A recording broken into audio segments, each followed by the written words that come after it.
Programme में एक बार फिर खुश आमदीद। बात हो रही थी आम इंतखाबात 2024। अब इलेक्शन मुहिम ख़त्म होने में अब से थोड़ी देर बाद इख्तिताम पजीर हो जाएगी। 1.5 घंटा तकरीबन रह गया है और उसके बाद कोई भी चाहे वो आज़ाद उम्मीदवार हो या पॉलिटिकल पार्टी हो वो इसमें हिस्सा नहीं ले सकते, किसी किस्म की कोई पॉलिटिकल एक्टिविटी नहीं कर सकते। अब 8 फरवरी को अब तक की इलेक्शन मुहिम ओवरऑल अगर हम देखें तो वो जुनून जोश जज्बा में नज़र नहीं आया, लेकिन ज़रा आखिरी दिनों में थोड़ा सा मोमेंटम बना। अब देखना यह है कि 8 फरवरी को आम जो शहरी हैं वो किस तादाद में निकलते हैं। जो टर्न आउट की बार बार बातें हो रही हैं कि टर्न आउट क्या होता है और क्या ये एक एवरेज टर्न आउट होगा। पिछले इलेक्शन का जो टर्न आउट था वो 54 समथिंग था, तो क्या ये टर्न आउट इससे ज़्यादा हो सकता है। और इसके अलावा जो इम्पॉर्टेंट है, चूँकि ओवरऑल अगर हम देखें जलसे भी उस तरह के माजी के जलसों की तरह नहीं हुए। इसकी क्या वजह है? उतनी बड़ी तादाद में लोग नहीं निकले। पाकिस्तान पीपल्स पार्टी ने कोशिश की किसी हद तक ओवरऑल बड़े जलसे करने की, बड़े जलसे हों या ना हों एटलीस्ट उन्होंने चारों सूबों को कवर करने की कोशिश की। मुस्लिम लीग नून का फोकस ज़्यादातर पंजाब रहा और KP में भी हज़ारा डिवीज़न ज़्यादा फोकस रहा। इसके अलावा अगर हम बात करें पाकिस्तान तहरीक इंसाफ तो ज़रा खुलकर सामने आ ही नहीं सकी। जहांगीर खान तरीन साहब होंगे, परवेज़ खट्टर साहब की पार्टी होगी, तो वो ज़रा अपने अपनी जो उनके फेवरेट जोन थे उसी में रहे। ओवरऑल क्या सिचुएशन रही और अब ज़रा 8 फरवरी को अवाम ने फैसला करना है। इस पर मज़ीद बात करेंगे। हमें ज्वाइन किया है जनाब मोहसिन रज़ा खान साहब ने, सीनियर सहाफ़ी, सीनियर तज़कियाकार हैं। मोहसिन रज़ा खान साहब खुश आमदीद कहते हैं आपको शो में। बहुत शुक्रिया सर, किस तरह देखते हैं अब ज़रा इलेक्शन मुहिम ख़त्म होने में तकरीबन कोई 1.5 घंटा रह गया है, उसके बाद ज़रा पॉलिटिकली कोई एक्टिविटी नहीं हो सकेगी।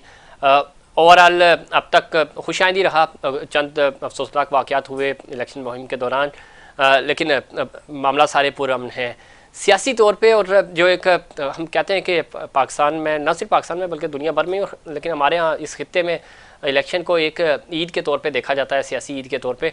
वो गेमा गेमी रवायती हमें नज़र नहीं आई, लेकिन थोड़ा सा ज़रा माहौल बना। आप इस किस तरह देखते हैं? जलसे भी उस तरह तगड़े जलसे, हम अगर 18 और 13 की तरफ जाएं तो उस तरह माहौल नहीं बना।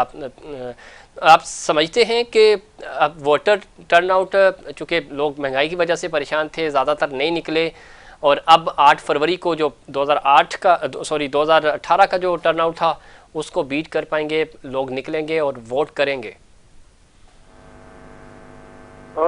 देखिए, ये बात तो आपकी दुरुस्त है कि इंतखाबी मुहिम भी कोई इतनी भरपूर नहीं चली और सियासी जमातें जो थी उन्होंने बड़ा अपनी इंतखाबी मुहिम को महदूद रखा।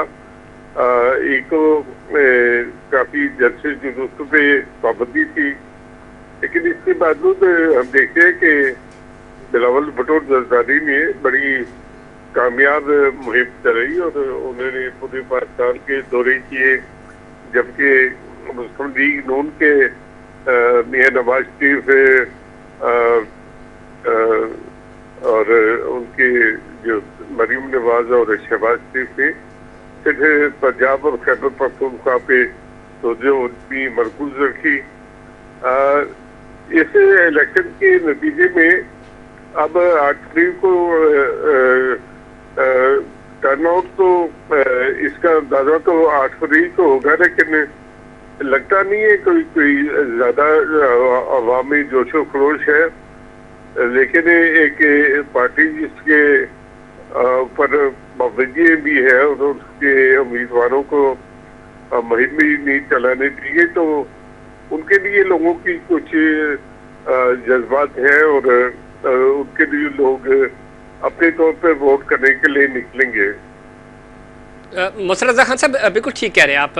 हमने देखा 2008 में ज़ाहिर इलेक्ट्रॉनिक मीडिया तो था, लेकिन उस तरह नहीं था जिस तरह 13 में था। फिर 13 के मुकाबले में 18 और फिर अब 24 की हम बात कर रहे हैं। 13 का जो था इलेक्शन, उसमें जिस चैनल में हम थे उसकी सरपरस्ती भी आप कर रहे थे, तो बड़ा ज़बरदस्त एक माहौल था। और इलेक्शन के मुहिम के हवाले से टीवी चैनल्स के ऊपर भी हमने देखा 3-3 महीने पहले ही ज़बरदस्त कैंपेन्स चल रही थी, स्लोगन्स थे। इस दफ़ा एक तो वैसे भी जो हम अगर हम जायज़ा लें तो बिल्कुल 11th आवर में आखिरी एक हफ़्ते के अंदर मंशूर का ऐलान किया मुस्लिम लीग नून की तरफ से भी, पाकिस्तान पार्टी ने थोड़ा सा उनसे पहले कर दिया। PTI वाले तो मंशूर किया, वो अपनी कैंपेन ही नहीं चला पाए उस तरह। बाकी जमातें जो हैं वो इतनी ज़्यादा उनकी कोई इनपुट था भी नहीं। क्या वजह है कि जो सियासी जमातें भी थीं शायद इसी गैर यकीनी की सूरत हाल में थी कि इलेक्शंस होंगे नहीं होंगे, तो उन्होंने अपना बजट भी उस तरफ नहीं लगाया, ज़ोर भी नहीं लगाया। और जो निशानदेही आपने भी की, बिलावल भुट्टो ज़रदारी साहब कम अज़ कम 4 सूबों में गए हैं, उन्होंने सियासी जलसे किए। मियाँ नवाज शरीफ साहब सिंध मिस कर गए, सिंध में उन्होंने शायद तरजीह ही नहीं दी, फोकस ही नहीं किया, इधर जलसे भी नहीं किए उन्होंने। इसी तरह KP में भी अगर उनका फोकस रहा तो हज़ारा डिवीज़न और इस तरफ वो करके उस हल्के से वो खुद इलेक्शन भी लड़ रहे हैं, वहाँ उन्होंने जलसे से खिताब किया। तो वो जमात जो प्राइम मिनिस्टरशिप का दावा कर रही है, वो सियासी तौर पे उन्होंने पूरे पाकिस्तान को ही टच नहीं किया, वोट मिले ना मिले। जिस तरह हम पाकिस्तान पार्टी के बारे में सोच रहे थे कि वो सिंध की तक महदूद जमात है, आखिरी दिनों में उन्होंने लाहौर को थोड़ा सा फोकस किया तो जलसा भी उनका ठीक हो गया। वो जमात जिसकी बुनियाद ही लाहौर से रखी गई थी, तो थोड़ा सा ज़रा इल्ज़ामात भी लगाए जा रहे हैं कि जी कोई वोटर ख़रीद रहा है एक दूसरे के ऊपर, मुस्लिम लीग नून और PPP। एटलीस्ट लफ्ज़ी जंग ही सही, थोड़ा सा हमें माहौल नज़र आया पंजाब में और ख़ासतौर पर लाहौर में PPP और इसका। हालांकि सर्वे रिपोर्ट्स बिल्कुल दूर दूर तक पाकिस्तान पार्टी मद्दे मुकाबिल नहीं है, वहाँ नून और PTI ही मुकाबले में। तो ये एक इलेक्शन मोड में ही नहीं जा सकी जमातें, कंपटीशन ही नहीं कर सकी। तो इसके पीछे क्या साइंस है? क्या जो टॉप लीडरशिप है वो पहले ही उनको पता है कि नताइज क्या होंगे, या किस हद तक हमने जोर लगाना है? देखिए, पाकिस्तान मुस्लिम लीग को तो नजर है कि PTI के न होते हुए उनके पास पंजाब में कोई चैलेंज नहीं है, और वो समझते हैं कि पंजाब में जिस तरह उनके जलसे भी हुए हैं उससे भी उन्होंने अपनी मकबूलियत का अंदाजा लगाया, और समझते हैं कि ये अगर ये जैसे इसी तरह रहे तो वोट में ट्रांसलेट हुए तो उनको शोर स्टार्ट है कि पंजाब में कामयाबी उनको मिलेगी, और दूसरी जानब में उनको KP में उनका इंटरेस्ट है। तो अगर वो KP में और पंजाब में सीटें निकाल जाते हैं और उनके साथी MKM और JUI भी अपनी तौक़ात के मुताबिक सीटें देते हैं, तो कोई वजह नहीं है कि उसकी अक्सरियत ना आए। दूसरी तरफ बिलावल भुट्टो ज़रदारी और PTI के आज़ाद उम्मीदवार है, और कई जमातों ने आज़ाद उम्मीदवारों की कामयाबी की सूरत में उनकी तरफ नजरें लगाई हुई है। जी बिलावल भुट्टो ज़रदारी भी उनके पर नजरें रखे हुए हैं, और इसका पाकिस्तान पार्टी और PTI पार्लियामेंटेरियन ने KP में उन पे नजर रखे हुए हैं। बल्कि परवेज खटक ने यह दावा किया है कि जो आइंदा वज़ीर आला के उम्मीदवार भी हैं कि उनके साथ 30 से ज़्यादा PTI के जो उम्मीदवार हैं वो रास्ते में, और अगर उनमें से 20 ही इलेक्ट हो जाते हैं तो वो जो है चीफ मिनिस्ट्री के लिए क्वालिफाई कर जाएंगे। तो इसमें मोहसिन रज़ा खान साहब, चूँकि KP की सियासत को भी आप बड़े करीब से जानते हैं, तो आप समझते हैं वहाँ मुस्लिम लीग नून और PPP जो प्राइम मिनिस्टरशिप का दावा कर रही हैं, दोनों बड़ी जमातें, जो सर्वे रिपोर्ट्स आए हैं, जो मीडिया रिपोर्ट्स हैं, जो वहाँ से जो हमारे कुलीग एंकर्स हैं उन्होंने जो सर्वे भी किए, तो उसमें मुस्लिम लीग नून और PPP तो चौथे पाँचवें नंबर पे हैं। देखिए, पाकिस्तान नहीं बल्कि दुनिया भर के ज़राए इब्लाग जो है, मुस्तैद ज़राए इब्लाग है, जी वो भी ये बात वाज़ेह कर चुके हैं कि पाकिस्तान में आइंदा नवाज शरीफ वज़ीर आज़म बनेंगे, और उनकी कामयाबी भी साफ नजर आ रही है। जी उनके इस इलेक्शन में कोई ऐसी दुश्वारी नहीं है जैसी 2018 के इलेक्शन में उनके साथ काबी कार्रवाइयाँ हुई थी, वो और उनकी बेटी जेल में थे, और उनके लोगों के खिलाफ महकमा ज़राअत एक्टिव था, और उनके RTS बिठा के जो थे वो मुखालफी को लाया गया।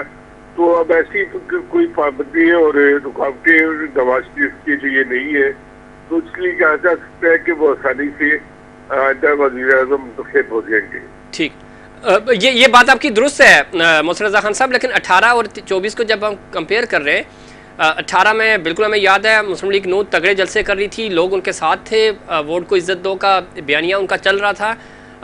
पंजाब मैनेज नहीं हो सका, ख़ासतौर पे लाहौर, ये भी हमें सब मालूम है, लेकिन एटलीस्ट उस वक्त पाकिस्तान तहरीक इंसाफ की एक हवा चल रही थी। तो जब हम सिंध में देख रहे थे तो सिंध में भी उनके जलसे तगड़े थे, यानी एक ये माहौल तो बन रहा था ग्राउंड पे कि नहीं, इनके पास लोग हैं, जलसे ठीक हो रहे हैं, बाद में आपको इलेक्शन मैनेज करना आसान होता है। कराची की जब हम बात करते हैं तो बागी जनाब में उनका बहुत बड़ा तगड़ा जलसा था, जो आखिरी जलसा यहाँ हुआ था।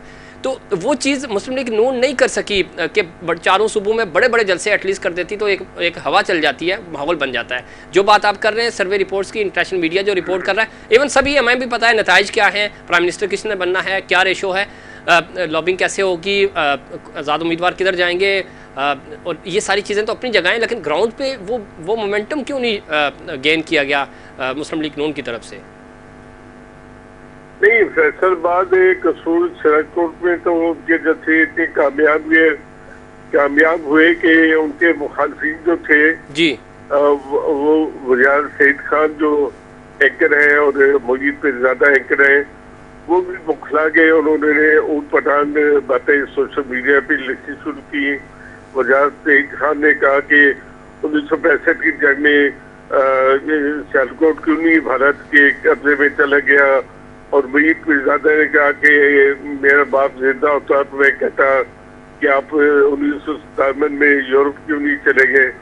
तो ये उनके जैसे तो इतने कामयाब हुए थे कि मुखालफिन भी बुखला गए थे, और उन्होंने बुखलाहट में अपना एंटी पाकिस्तान बयानिया भी ठीक उनका आने लगा सामने। नहीं, लेकिन 18 में तो एंटी पाकिस्तान नहीं था ना सर।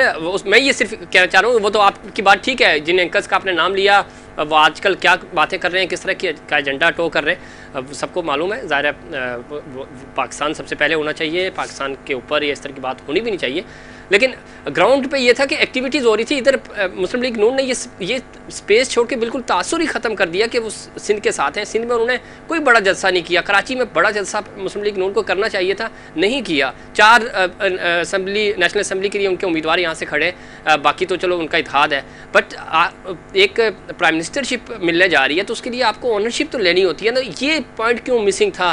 क्या उनकी पॉलिसी नहीं थी, या उनको वो क्या जल्दी में नज़रअंदाज कर गए इस पॉइंट को? तो मैं समझता हूँ कि मुस्लिम लीग नून ने मसलत के तहत बलूचिस्तान में तो सारे जो इलेक्टेड वज़ीर उनके साथ शामिल हो गए थे, और सन में उन्होंने अपनी बशीर मेमन जो साबिक DGFE है उन्हें सदर बना के लॉन्च किया है, और वो एक तरह से DGE के साथ भी इत्तेहाद में है। ठीक है, तो अपनी तौर पे तो उन्होंने हिकमत अमली इख्तियार की है, जलसे करने या ना करने का वही बेहतर बता सकते हैं। कि मुझे ये लगा है कि वो उनकी आप ये कहते हैं कि मसलहतन उन्होंने इस दफ़ा इस एरिया को टच नहीं किया, और जो यहाँ की लोकल क़यादत है उसके ऊपर टच किया, और हिकमत अमली थोड़ी सी चेंज की। बहुत शुक्रिया मोहसिन रज़ा खान साहब प्रोग्राम में वक्त देने के लिए। मुस्लिम लीग नून सिंध में ओवरऑल तो ज़्यादा एक्टिव नज़र आई, लेकिन बड़े जलसे नहीं किए उन्होंने, और मेन लीडरशिप भी कराची नहीं आई, जो कि एक जो इस वक्त पाकिस्तान से पार्टी जिस बयानिए के ऊपर आगे बढ़ रही है वो यही कह रहे हैं कि बड़ा मुश्किल होगा, और ख़ास तौर पे मुस्लिम लीग नून के बारे में, चूँकि वो पंजाब में भी ये बात कर रहे हैं और यहाँ पे भी, कि वो जमात जो सिंध को अपना हिस्सा नहीं समझते, जिन्होंने यहाँ पे आना ही गवारा नहीं समझा, उनको आप वोट क्यों देंगे? तो ये एक वीक पॉइंट दिया है मुस्लिम लीग नून की टॉप लीडरशिप ने। मरियम बीबी और नवाज शरीफ सबको यहाँ पे आना चाहिए था। पहले भी कराची वालों को बड़े गिले शिकवे रहे, लेकिन एक दूसरी तरफ दिलचस्प बात यह है कि कराची की जो स्टेक होल्डर्स हैं, MQM ज़ाहिर है पिछले 30-35 साल से तो वो भी इस वक्त मुस्लिम लीग नून का हिस्सा है, ज़रा इंतखाबी इत्तेहाद है उनका उनके साथ, तो ये शिकवा उनको भी करना चाहिए था, लेकिन वो खामोश हैं। देखना यह है कि कराची की किस्मत कैसे बदलेगी, और इसके ऊपर मज़ीद बात करेंगे। हमें ज्वाइन किया है डॉक्टर शहाब इमाम साहब ने, आज़ाद उम्मीदवार की हैसियत से इलेक्शन में हिस्सा ले रहे हैं, PS के लिए भी और नेशनल असम्बली के लिए भी ब्यूरोक्रेट हैं, और बड़े मंजे हुए पढ़े लिखे और बेहतरीन क़यादत है। आज़ाद उम्मीदवार की हैसियत से इंतखाबात में जा रहे हैं, उनसे बात करेंगे। डॉक्टर साहब खुशामदीद कहते हैं आपको शो में। जी बहुत शुक्रिया, बहुत शुक्रिया। डॉक्टर साहब किस तरह देखते हैं ओवरऑल? हमने देखा इंतखाबी मुहिम आपकी बड़ी ज़बरदस्त रही। आप ज़ाहिर है तकरीबन 1 घंटा 20 मिनट रह गए हैं, इंतखाबी मुहिम ख़त्म हो जाएगी, उसके बाद ज़ाहिर कोई एक्टिविटी नहीं कर सकेंगे आप। वोटर्स का रुझान क्या देखा आपने, और आपका जो हल्का है वो है भी बड़ा इम्पोर्टेंट, आप नेशनल असम्बली के लिए भी जा रहे हैं और सूबाई असम्बली के लिए भी। क्या फीडबैक रहा थ्रू आउट? चूँकि हमने देखा आपको हल्के में एक्टिव भी रहे, बिजनेस कम्युनिटी के साथ भी इंगेजमेंट्स रही आपकी, जो डिप्लोमेटिक जो लोग हैं उनके साथ भी, और आम आवाम के साथ भी आप सड़कों पे नज़र आए। क्या स्लोगन है आपका, और क्या किस विजन के साथ आप जा रहे हैं ताकि 8 फरवरी को लोग आपको वोट कर सकें? देखें जी, हमने तो एक ऑप्शन दी है अपने हल्के के आवाम को, और एक ऐसी ऑप्शन दी है जो इनका होम ग्रोन प्रोडक्ट है, और लंबे वादे और लाल पीले नीले मंशूर की कोई हमने बात नहीं की उनसे, कोई झूठा वादा नहीं किया उनसे, कोई फरेब की बात नहीं की। कोई 50 साल से वही मंशूर, नाना से शुरू हुआ तो नवासे तक पहुंच गया, कोई बाप से शुरू हुआ तो बच्चों तक पहुंच गया, मगर हुआ कुछ नहीं। उनकी अपनी जो हालात ज़िंदगी है वो तो बहुत बेहतर हो गई, और वो आवाम की हालत जो है वो बद से बदतर होती चली गई। तो हमने एक ऑप्शन दिया है अपने वोटर्स को कि वो एक थर्ड ऑप्शन की तरफ जाएं, जो कॉम्प्रोमाइज़ नहीं है, जो टेंटेड नहीं है, और जो सिंसियर है अपने लोगों के साथ। और मैं ये समझता हूँ कि आने वाले वक्त में अल्लाह ताला ने अगर करम किया और हमें मौका मिला तो हम इस कॉन्स्टिट्यूएंसी को एक एग्जाम्पलरी कॉन्स्टिट्यूएंसी बनाएंगे, और लोग देखेंगे कि काम होता किस तरह से है, पब्लिक सर्विस डिलीवरी होती किस तरह से है। एज एन ब्यूरोक्रेट मैं ये कर चुका हूँ, पब्लिक सर्विस डिलीवरी की है और खिदमत की है पाकिस्तान की आवाम की, अपने सूबे की, अपने शहर की। तो इंशाल्लाह यही हमारा मोटिव है कि इनको इनेबल करना है, यूथ को, इनको IT की एजुकेशन से तरक्की की राह पे गामजन करना है। डॉक्टर साहब इसमें कोई शक नहीं, हमने देखा कि ज़रा आप जिस तरह की मुहिम आपने चलाई और जिस तरह इंगेज भी किया आपने तमाम जो लोग थे, चाहे वो बिज़नेस सेक्टर के हों, शोबिस के हों, मीडिया पर्सनस हों, वकला हों, ब्यूरोक्रेसी में आपने सर्व किया है, आपका एक नाम भी है, और ज़रा आला तालीम याफ्ता भी हैं। आप समझते हैं कि चूँकि सूबे में की जब हम बात करते हैं, पाकिस्तानियत की जब हम बात करते हैं, नेशनलिज्म की जब हम बात करते हैं, रियासत पाकिस्तान की जब हम बात करते हैं, तो इस तरह की क़यादत बड़ी ज़रूरी है कि वो क़यादत हो जो करप्शन के वाले से जंग लड़ती हो, जो इंसाफ पर मबनी माशरा चाहती हो, जो सोशल डेवलपमेंट के लिए जाना चाहती हो, जो तरक्की को अपना मिराज समझती हो, और ख़ास तौर पे IT और यूथ को इंगेज कर सके। तो ये वो एलिमेंट्स है जो हमने देखे आपकी इंतखाबी मुहिम में भी। आप समझते हैं कि आपके हल्के के अवाम जो हैं आपके इस मंशूर से मुतासिर होकर वो आपको वोट भी करेंगे, और चूँकि जो नई नौजवान नस्ल है वो चाहते हैं कि कोई अच्छी क़यादत हो, साफ़ सुथरी क़यादत हो, जो उनकी नुमाइंदगी कर सके आला ऐवानों में भी, और उनका मुकदमा भी लड़ सके। जी बिल्कुल, हमें जो रिस्पांस मिला है वो ओवरवेलमिंग रिस्पांस है, और हमारी तवक्को से 3 गुना ज़्यादा रिस्पांस हमें मिला है। देखें, इंडिपेंडेंट कैंडिडेट होता है तो कोई पार्टी स्ट्रक्चर नहीं होता, वर्कर्स नहीं होते। पहले दिन मैं और मेरा एक असिस्टेंट 2 लोग थे, और दूसरे दिन जो है वो हम 100 हो गए, और अल्हम्दुलिल्लाह इस वक्त आप आके मेरे ऑफिस में देखें तो 500-600 बच्चे बैठे हुए हैं। हम एनवेलप्स बना के वोटर लिस्ट हमने प्रिंट आउट निकाली है, वोटर स्लिप्स घरों पे भिजवा रहे हैं। डिफेंस हमने कवर कर लिया है, क्लिफ्टन के जितने एरियाज हैं वो कवर हम करने की कोशिश कर रहे हैं, और नेवल हाउसिंग सोसाइटी में भी भेजे हैं, रिसेप्शन पे ड्रॉप कर दिए हैं, वो डिलीवरी नहीं उन्होंने करने दी। इसी तरह क्रीक विस्टा में भी हमने रिसेप्शन पे दे दिया, डिलीवरी नहीं करने दी। तो हमने तो पूरा इलेक्ट्रीफाई कर दिया, मोबिलाइज कर दिया, और इतना ज़्यादा अल्हम्दुलिल्लाह रिस्पांस आया है हमें कि बहुत ओवरवेलमिंग रिस्पांस है, और अक्रॉस आया है। हिजरत कॉलोनी में सारी की सारी हिजरत कॉलोनी हमारे साथ लाइन अप हो गई, पूरी दिल्ली कॉलोनी हो गई, पीएनटी हो गई, अपर गिजरी, लोअर गिजरी हो गया, बदरटा लाइन हो गया, काला पुल हो गया, बंस रोड हो गया, पाकिस्तान चौक, फ्रिस्को चौक हो गया, जैनब मार्केट हो गया, और ये जो डिफेंस क्लिफ्टन के जो कमर्शियल एरियाज हैं वो हो गए। तो अल्हम्दुलिल्लाह हम एक बिग सरप्राइज देंगे पाकिस्तान के लोगों को कि एक थर्ड ऑप्शन जब आती है और उम्मीद की किरण जगाती है लोगों के अंदर, और सिंसियरली वो अपने लोगों के साथ खड़े होने को तैयार है, वो उस तरह की पर्सनालिटी या लीडरशिप, तो लोग पीछे आते हैं, लोग यकीन करते हैं आपकी इस बात का। और डेफिनेटली अगर आप सच्चे हो तो फिर आपकी जो है वो अल्लाह ताला की तरफ से भी मदद होती है और चीज़ें रास्ते खुलते चले जाते हैं। बिल्कुल ठीक कह रहे हैं डॉक्टर साहब, इसमें कोई शक नहीं।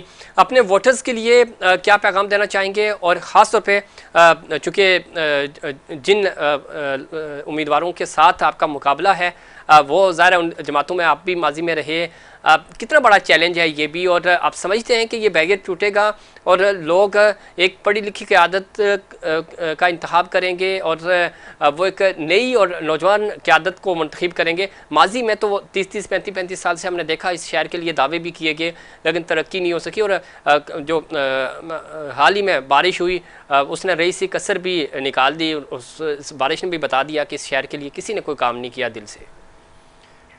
जी, मैं अपने हल्के के लोगों को बोलूंगा कि जितना एक्सपेरिमेंट और जितना धोखा और जितना फरेब आपने खाना तो खा चुके हैं, अब आप जो है वो अपने होम ग्रोन प्रोडक्ट की तरफ आ जाएं, एक ऐसे शख्स को वोट दें जो आपके अब इसी हल्के में ही रहता है और इनके दरमियान अवेलेबल हो, चाहे इनकी लीगल इश्यूज हो, चाहे इनके सेहत के मसाइल हों, चाहे इनके सोशल इश्यूज हों, तो हम ऑलरेडी पहले से अवेलेबल हैं इनके बीच में। इलेक्शन जीते हारें, ये वोट हमें दें ना दें, हम अवेलेबल है पब्लिक सर्विस डिलीवरी के लिए, हम इसमें रहेंगे। अभी तो ये हमारा पहला इलेक्शन था, इंशाल्लाह ताला जब अगले 5 साल में आप देखिएगा अगर हम जीत गए तो एक एग्जाम्पल सेट करेंगे, और अल्लाह ताला क्या अगर नजर नहीं हुई और नहीं जीते तो फिर ये जो वादे लोग कर रहे हैं ना, तो आप देखिएगा कि 5 साल बाद भी यही मुंह लेकर आ रहे होंगे और इसी तरह के वादे करेंगे, तब इंशाल्लाह ताला हम इनको गिरा देंगे। बहुत शुक्रिया डॉक्टर शाहब इमाम साहब प्रोग्राम में वक्त देने के लिए। नाजरीन, गुफ्तगू आप सुन रहे थे और ज़ाहिर आपकी ज़िम्मेदारी बनती है आप जाएं वोट करें, जो भी कैंडिडेट आपको पसंद है उसको वोट करें, लेकिन घरों में मत बैठें, इस दिन को यूटिलाइज़ करें, ये आपकी ज़िम्मेदारी है। 5 साल के लिए अपने नई सियासी क़यादत का इंतखाब करना है और इसके लिए ज़रूरी है कि आप घरों से निकलें और वोट करें। यह था हमारा आज का प्रोग्राम। उम्मीद करता हूँ दीगर प्रोग्राम्स की तरह आज का प्रोग्राम भी आपको पसंद आएगा। मुझे और इनसाइड पाकिस्तान की पूरी टीम को दीजिए इजाज़त। अल्लाह ने के बाद।